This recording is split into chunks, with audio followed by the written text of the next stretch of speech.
The next one I want to touch on is physical activity. So what I typically see, we know, most of us know that physical activity is very good for us.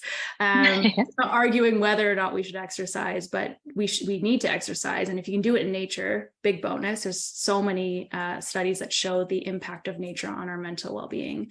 But what I often see with high performers or high achievers, it's not actually doing the exercise is the problem.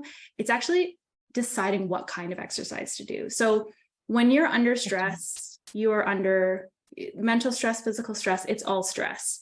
So if you have a really busy day ahead, like I have a really busy day today. So I had originally thought I would do like a hard 45-minute row downstairs in the gym. And I was like, nope, I gotta walk my talk. So I chose to do an easier 15 minutes. So still moving, but doing less than I would normally do.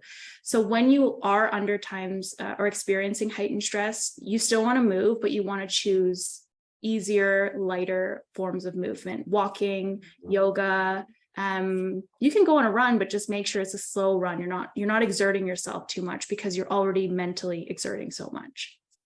Right. And would you say that about 15 minutes a day or even intermittently throughout the day is enough to kind of snap us out of that and to reset and recharge? What would be your recommended amount of time, even if it is a slower pace? Yeah.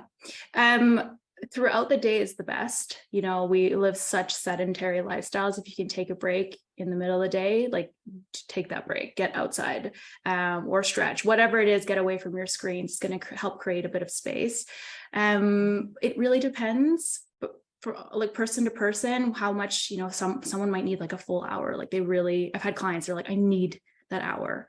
And that's what they prioritize. Whereas others, they don't have the time and they're like, look, today it's going to be 5 minutes and that's all I have. But they're still showing up to do that thing. Even if it's 5 minutes, they're not letting go of that habit completely.